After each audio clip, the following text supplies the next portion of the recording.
اشرح لي صدري ويسر لي أمري واحلل عقدة من لساني يفقهوا قولي.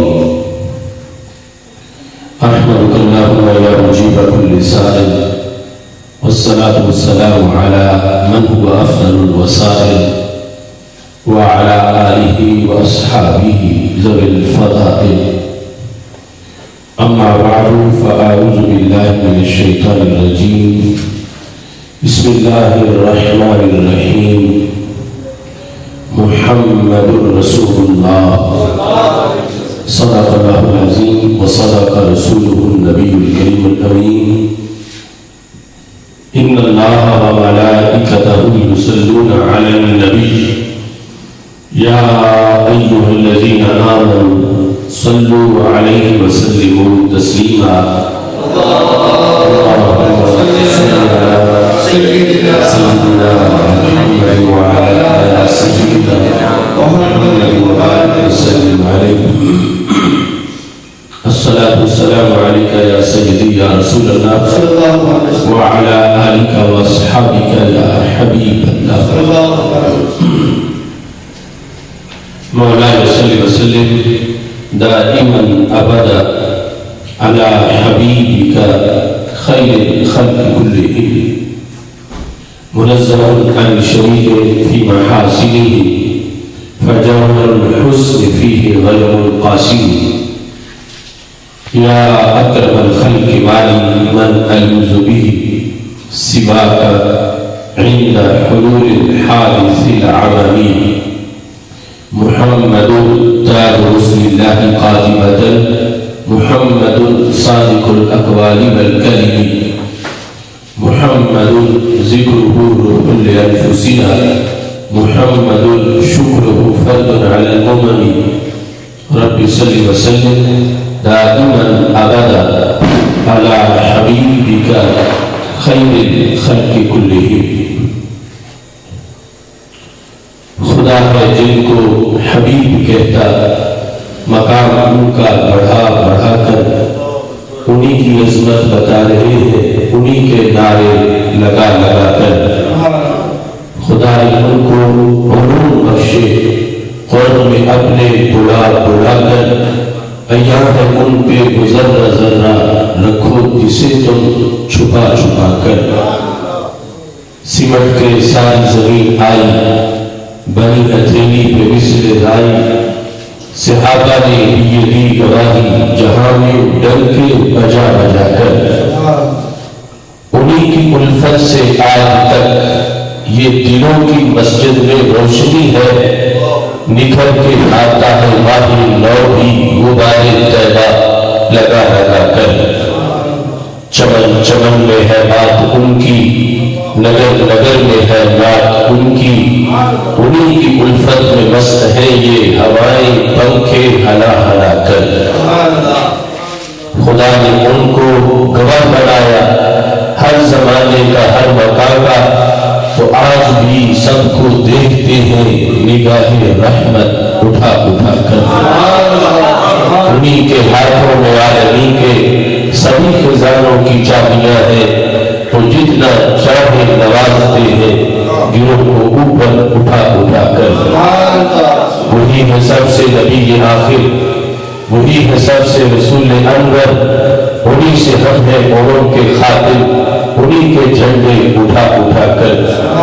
خدا ہے جن کو حبیب کہتا، مقام ان کا بڑھا بڑھا کر.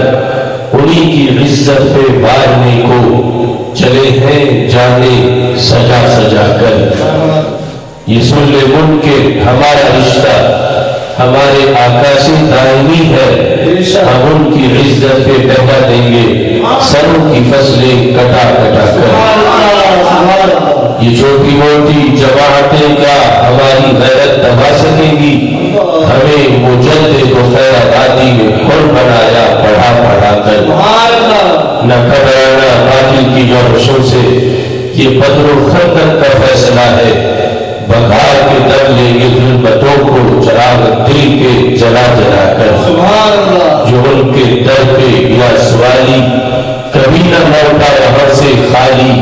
وہ آج بھی بھر رہے ہیں جھولی سبھی کو طیبہ بلا بلا کر۔ فرما تو شان نبی کا واصف، کہا کسی نے کہ ان کا آصف حرم کی جانب بلا رہا ہے قرآن و سنت سنا سنا کر۔ سبحان اللہ، بے شک سبحان اللہ تبارک و تعالی جل جلالہ وعم نوالہ واتم برہانہ وعظم شانہ وجل ذکرہ وعز اسمہ کی حمد و سلام، اور حضور سرور کائنات مفخر موجودات زینت بزم کائنات دستگیر جہاں غم گسار زمان سید سروران حامی بے قسم قائد المرسلین خاتم النبیین احمد مصطفیٰ جناب محمد مصطفیٰ صلی اللہ علیہ وآلہ وصحبہ وبارک وسلم کے دربار محترم میں ہدیہ درود السلام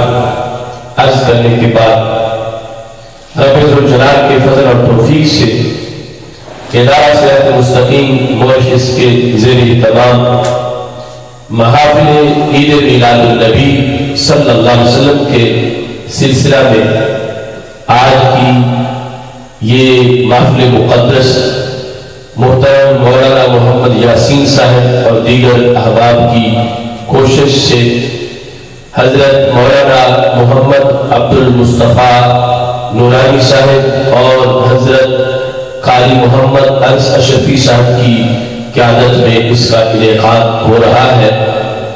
میری دعا ہے خالق کائنات جل جلالہ ہماری اس محفل مقدس کو اپنے دربار میں قبول فرمائے، اور جن نے برادرز اور سسٹرز نے حضرات و خواتین نے اس میں شرکت کی ہے، رب ذوالجلال سب کی شرکت اپنے دربار میں منظور فرمائے۔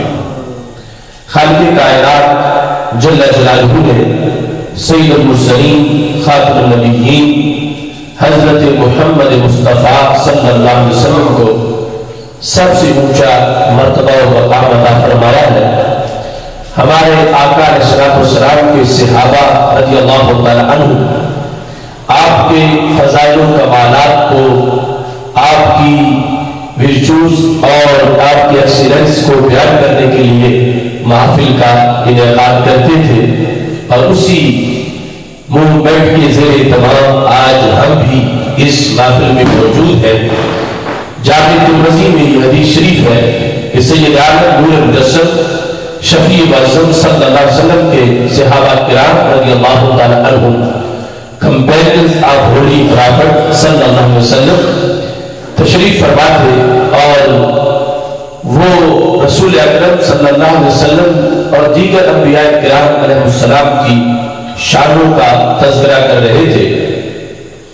ہمارے آقا صلی اللہ علیہ وسلم تشریف لائے اور آپ نے فرمایا سمعت کلامکم وعجبکم، میں نے صحابہ تمہارا کلام سنا ہے، تمہاری گفتگو کنورسیشن جو تمہاری جاری تھی میں نے وہ سن لی ہے، اور میں نے جو تمہیں تعجب تھا وہ بھی میں نے ملاحظہ کر لیا، چونکہ صحابہ کرام رضی اللہ تعالی عنہ یہ بیان کر رہے تھے کہ رب ذوالجلال نے حضرت ابراہیم علیہ السلام کو اپنا خلیل بنایا، اور حضرت موسیٰ علیہ السلام کو اپنا کلیم بنایا، اور حضرت عیسیٰ علیہ السلام کو اپنا کلمہ قرار دیا۔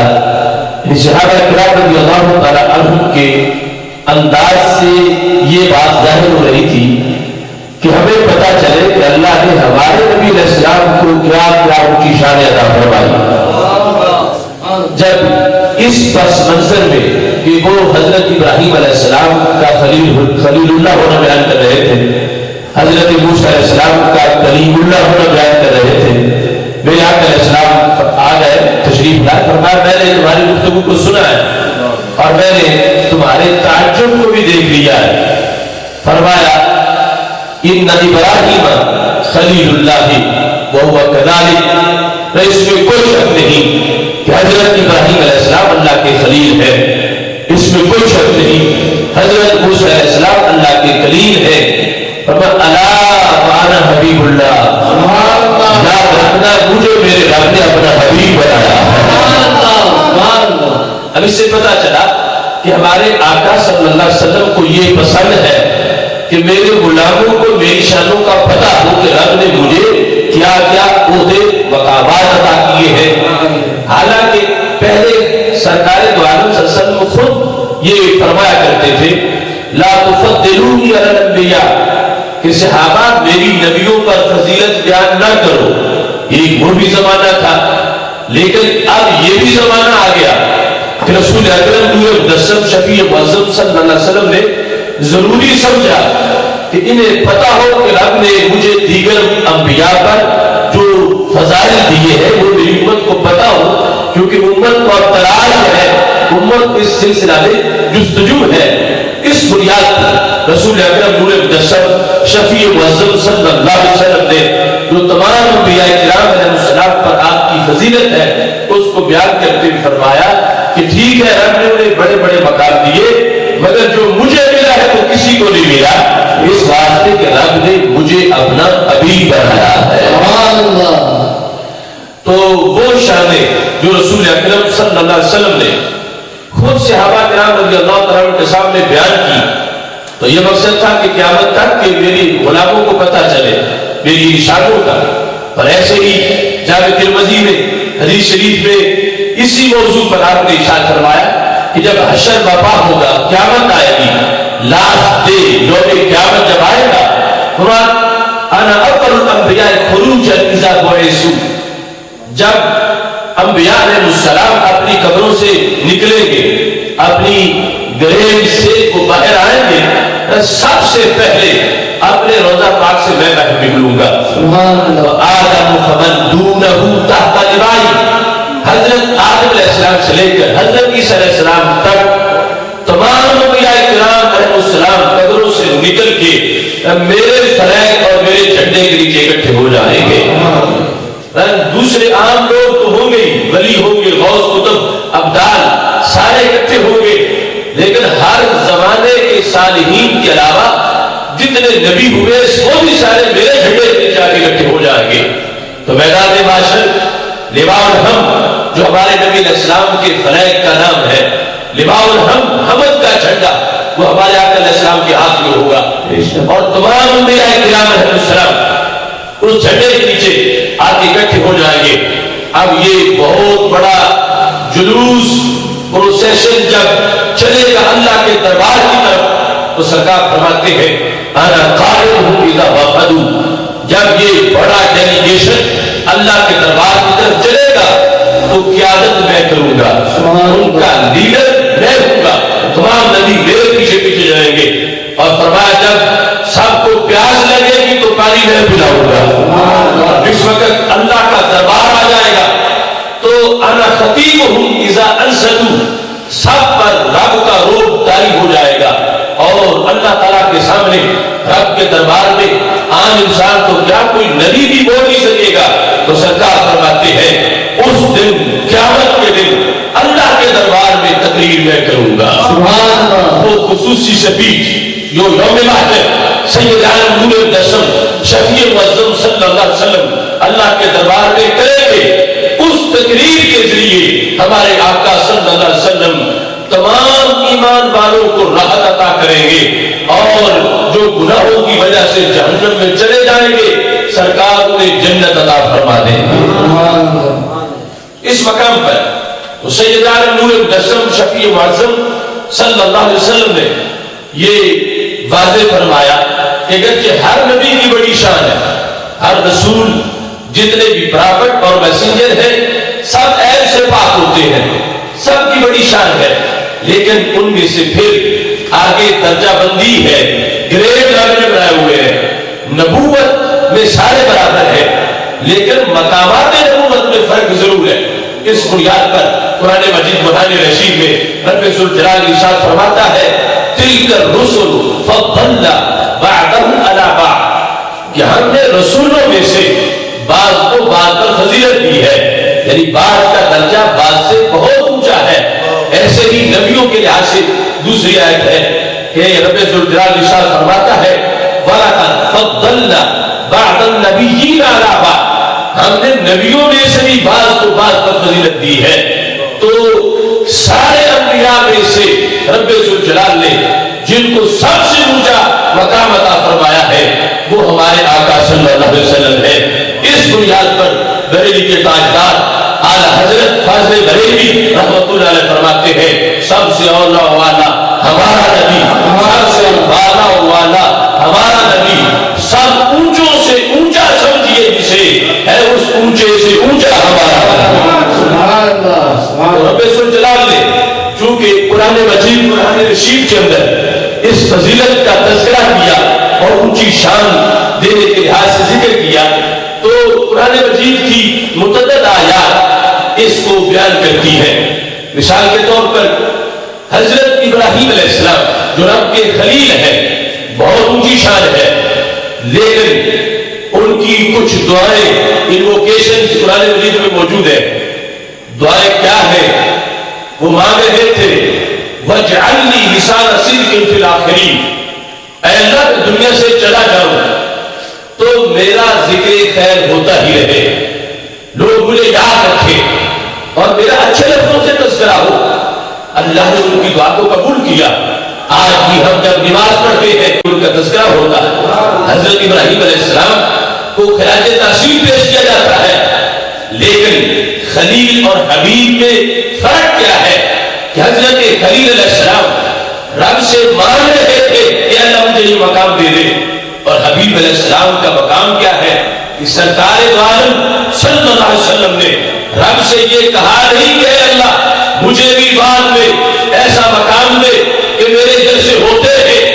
اللہ نے پہلے ہی فرما دیا ہے وَرَفَعْنَا لَكَ ذِكْرَكَ، کہ محبوب ہم نے تمہارے لیے تمہارے ذکر کو بلند کر دیا ہے. جس کام کے لیے حضرت ابراہیم علیہ السلام دعائیں مانگ رہے تھے رب ذوالجلال نے ہمارے آقا علیہ السلام کو وہ خود ہی پہلے ہی عطا فرما کے قرآن میں اعلان کر دیا ہے. ایسے ہی حضرت ابراہیم علیہ السلام کہہ رہے تھے لا تخزنی یوم یبعثون، اے اللہ جس دن لوگوں کو اٹھایا جائے گا لا تخزنی مجھے رسوا نہ کرنا. ان کو اپنا تو کوئی خطرہ نہیں تھا، مطلب یہ تھا کہ میں جس کے لیے دعا کروں میرے رب دعا قبول کر لے گا، میں جس کی سفارش کروں اس کو جنت دے دینا، مجھے قیامت کے دن پریشان نہ کرنا.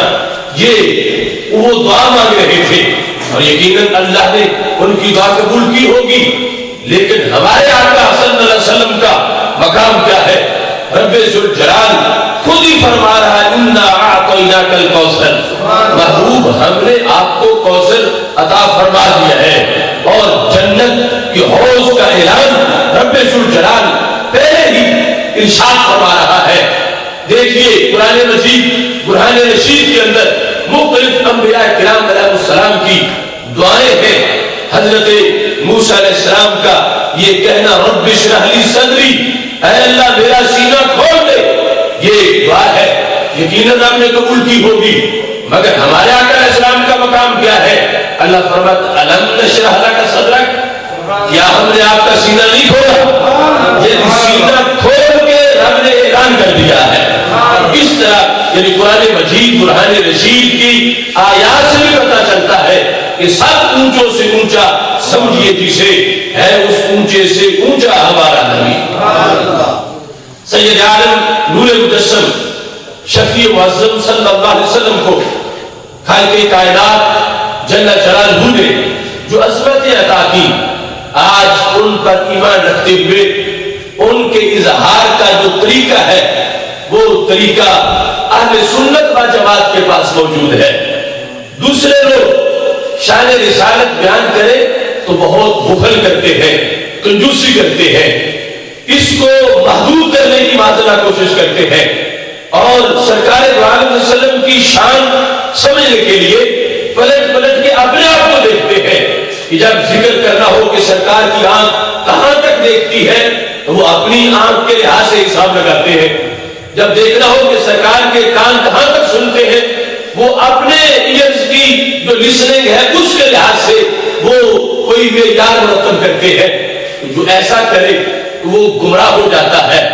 اس واسطے کہ رسول اکرم نور مجسم شفیع معظم صلی اللہ علیہ وسلم کو ماننے کا جو یہ طریقہ ہے کہ انسان اپنے جیسا سمجھ کے مانے، اس طریقے کے مطابق تو بندہ سرکار کی زیارت کر لے، دیکھ بھی لے، پھر اسے کچھ نہیں ملتا، بن دیکھے کیا ملے گا؟ اور جو ہمارا طریقہ ہے اس کے مطابق دیکھنے والوں کا تو مقام ہی بہت بلند ہے، بن دیکھے بھی بیڑا پار ہو جاتا ہے۔ اب دیکھو ابو جہل نے ہمارے آقا علیہ السلام کو سینکڑوں بار دیکھا تھا، لیکن پھر بھی جہنمی ہے، اور حضرت غوث پاک رحمہ اللہ تعالی صدیوں بعد پیدا ہوئے، سرکار کے صحابی نہیں ہے، بعد میں آئے ہیں، لیکن پھر بھی جنتی ہے۔ یہ کس لیے ڈیفرنس ہے دونوں باتوں میں؟ یہ فرق فارمولے کا ہے، اس واسطے کہ ابو جہل نے جب بھی دیکھا ہمارے نبی علیہ السلام کو تو اپنے جیسا سمجھ کے دیکھا، اس نے اپنے اوپر سرکار کو قیاس کیا تو نتیجہ جہنم میں نکلا، اور حضرت غوث پاک نے ان جیسا کسی کو نہیں دیکھا، رب نے بیڑا پار کر دیا۔ یہ طریقہ آج اہل سنت و جماعت کے پاس ہے کہ شان رسالت کو سمجھنے کے لیے اپنی طرف نہ دیکھو کہ اپنا چہرہ دیکھ کے کوئی کہے کہ سرکار کے انوار کیسے ہے، اپنا ہاتھ دیکھ کے کہے کہ ان کے ہاتھ میں کیا آتا ہے، اپنے بازو دیکھ کے تو یہ بتاتا ہے کہ ان کے بھی دو بازو ہیں، میرے بھی دو بازو ہیں، نہیں۔ شان رسالت کو بیان کرنے کا طریقہ یہ ہے کہ شان قدرت کو دیکھو کہ جس رب نے بنایا ہے محبوب علیہ السلام کو، اس رب کی قدرتیں کتنی ہیں، اس رب کا علم کتنا ہے، اس رب کے کمالات کتنے ہیں، اس رب نے انہیں اپنا حبیب بنایا ہے تو کس قدر ان کو عظمتیں عطا فرمائی ہے۔ اس واسطے اعلیٰ حضرت فاضل بریلوی رحمۃ اللہ علیہ کہتے ہیں، یوں بیان کرو رسالت کو، اللہ کی ساتہ بقدم شان ہے یہ، انسان نہیں انسان، وہ انسان ہے یہ، قرآن تو ایمان بتاتا ہے یہ، ایمان یہ کہتا ہے میری جان ہے یہ، کہ سید عالم نور مجسم شفیع معظم صلی اللہ علیہ وسلم کو رب ذوالجلال نے جو عظمت اور شان عطا فرمائی ہے، اس کے لحاظ سے بندے کو دیکھنا چاہیے کہ وہ ذات اتنی عظیم ذات ہے کہ جس ذات نے ہمارے نبی علیہ السلام کو پیدا فرمایا ہے۔ اس بنیاد پر دیکھیے صحابہ کرام رضی اللہ تعالیٰ عنہ کا جو انداز تھا شان رسالت کو بیان کرنے کے لحاظ سے، اس میں کتنی وسعت تھی اور کتنا اعلیٰ طریقے سے وہ بیان کرتے تھے۔ بخاری شریف میں موجود ہے کہ رسول اکرم نور مجسم شفیع معظم صلی اللہ علیہ وسلم جب حدیبیہ کے مقام پر تشریف فرما تھے تو پانی ختم ہو گیا، صحابہ کرام رضی اللہ تعالیٰ عنہ نے شکایت کی محبوب اب وضو کیسے کرے، پانی ختم ہو گیا اور پینے کے لیے بھی نہیں ہے، تو ہمارے آقا علیہ السلام نے فرمایا کہ جس برتن میں تھوڑا سا ہے وہ برتن لے آؤ، تو صحابہ وہ برتن لے آئے، اس میں ہاتھ رکھا ہمارے آقا علیہ السلام نے، فجعل الماء ينبع من بين اصابعه، تو انگلیوں سے چشمے جاری ہو گئے، پانچوں انگلیوں سے پانی نکلنا شروع ہو گیا۔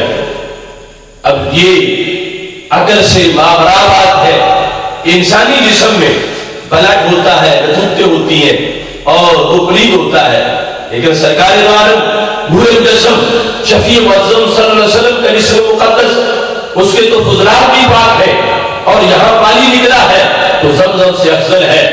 وہ پانی صحابہ نے پیا، اپنے جانوروں کو بھی پلایا۔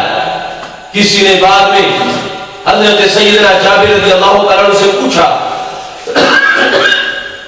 کم کنتم یومئذ، جابر یہ بتاؤ تم کتنے تھے جنہوں نے پانی پیا؟ حضرت سیدنا جابر رضی اللہ تعالیٰ عنہ نے جو جواب دیا وہ یہ ہے کہ لو کننا مئۃ الف لکفانا، اگر ہم لاکھ بھی ہوتے تو پانی کافی تھا، اگر ہم لاکھ بھی ہوتے تو پانی کافی تھا۔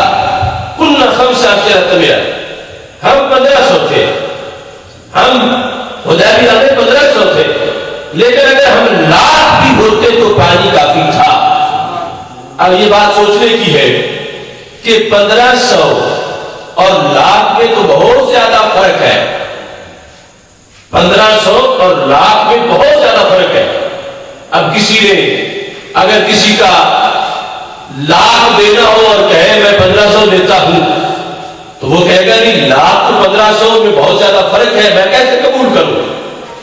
صحابہ نے جو پانی پیا تھا پانی وہی تھا، کوئی اس کا حوض نہیں بھرا تھا، کوئی ٹینک نہیں بھرا تھا، جو پانی تھا وہ پی لیا تھا اور پیا 1500 میں تھا اور پانی وہی تھا جو پی لیا تھا.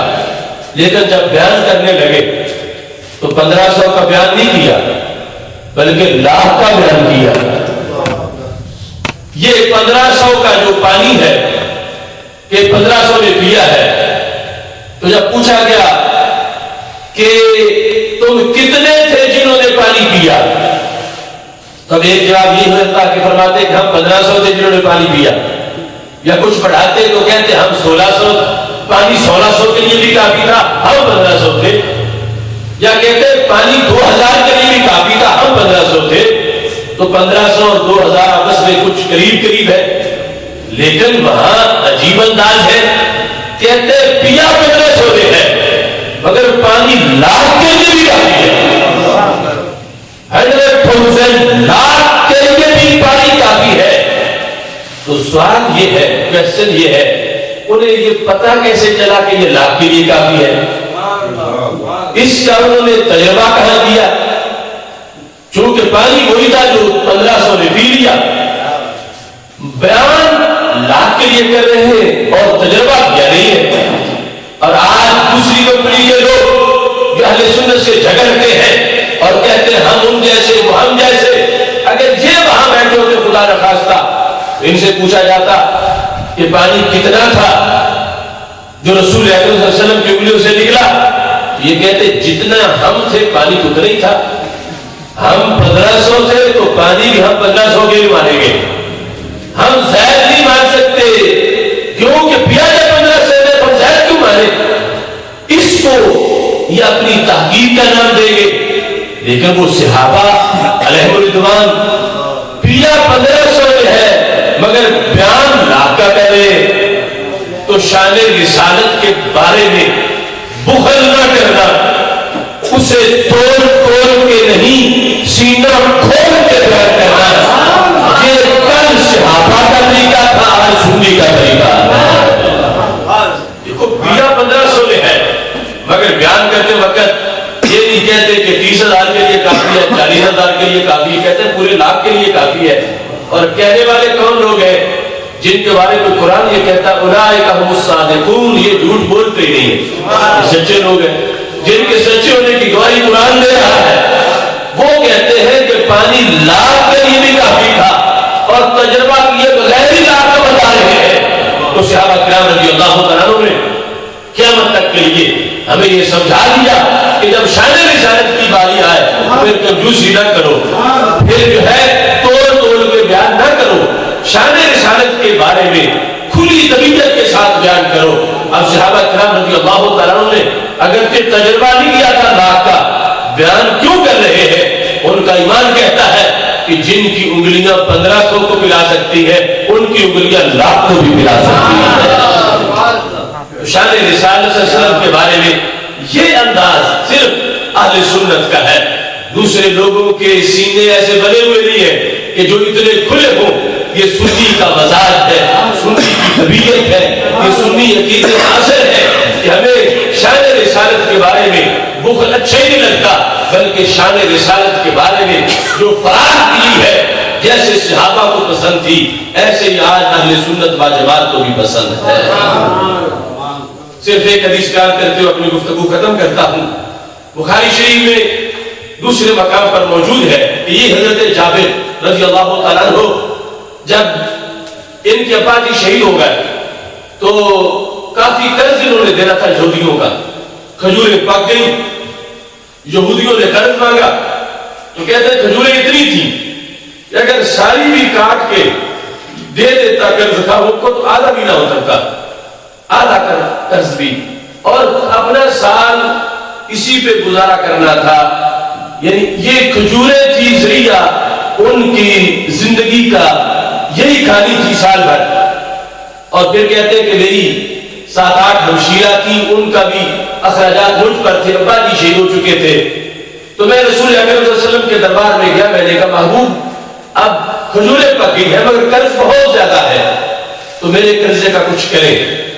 میرے کریم سے اگر قطرہ کسی نے مانگا دریا بہا دیے ہیں، دل میں بہا دیے۔ تو رسول اکرم صلی اللہ علیہ وسلم نے فرمایا کہ تم کھجوریں کاٹ کے رکھو، میں آتا ہوں، بیڑے پار ہو جائیں۔ کھجوروں کا ڈھیر لگایا، میرے نبی علیہ السلام تشریف لے آئے، ساتھ حضرت صدیق اکبر، حضرت فاروق اعظم رضی اللہ تعالیٰ عنہ دونوں موجود تھے۔ میرے محبوب علیہ السلام نے پورے ڈھیر پہ دعا فرما دی۔ آج پلیٹ پہ دعا مانگے تو لوگ فتویٰ لگاتے ہیں کہ ختم جائز نہیں، سرکار نے پورے ڈھیر پہ دعا فرما دی اور فرمایا کہ یہ تم قرض خواہوں کو بلاؤ اور ان کی گولیاں بھر دو۔ میرے آقا علیہ السلام تشریف لے گئے، بخاری شریف میں جو کتاب اصولوں میں حدیث ہے وہ بیان کر رہا ہوں۔ حضرت صدیق اکبر، حضرت فاروق اعظم رضی اللہ تعالیٰ عنہ دونوں ساتھ ہی چلے گئے، تو حضرت جابر رضی اللہ تعالیٰ عنہ نے قرض خواہوں کو بلایا، جس کے بارے میں سوچ تھی کہ ساری کھجوریں دوں گا تو آپ قرضہ بھی نہیں اترے گا۔ حضرت جابر کے عقل کہہ رہی تھی آدھا بھی نہیں اترے گا، عشق نے کہا کہ جب سرکار آ گئے تو سارا اتر جائے گا۔ انہوں نے سارے قرض خواہ بلا لیے، سب کی گولیاں بھرتے گئے، سب قرضہ اتر گیا۔ نماز مغرب کا ٹائم تھا تو مسجد نبی شریف میں پہنچے اور جا کے کہتے ہیں یا رسول اللہ صلی اللہ علیہ وسلم، آپ کے تشریف فرما ہونے سے اتنا کرم ہوا ہے کہ سارا قرضہ اتر گیا ہے اور ڈھیر میں سے تو ایک کھجور بھی کم نہیں، ایک کھجور بھی کم نہیں، قرضہ سارا اتر گیا ہے۔ جس وقت میرے آقا علیہ السلام نے یہ خبر سنی تو چہرہ ویسے ہی پر نور تھا، چاندنی تیز ہو گئی اور فرمایا اشہد انی رسول اللہ، میں گواہی دیتا ہوں اللہ کا رسول صلی اللہ علیہ وسلم کو۔ اب اس مقام پر بخاری شریف میں جو الفاظ موجود ہیں ان کے پیش نظر یہ بات آپ ذہن میں رکھیے کہ حضرت جابر رضی اللہ تعالیٰ عنہ نے جو آج صدیوں پہلے جا کر خبر دی تھی میرے آقا علیہ السلام کو، اور سرکار سن کے مسکرا پڑے تھے، خوش ہوئے تھے، وہی خبر ابھی میں نے آپ کو دی، وہی حدیث میں نے آپ کے سامنے پڑھ کے سنائی، تو جو ہی میں وہ حدیث سناتا گیا ہوں ساتھ ہی تمہارے ہونٹوں پہ تبسم آ گیا، سارے خوش ہو۔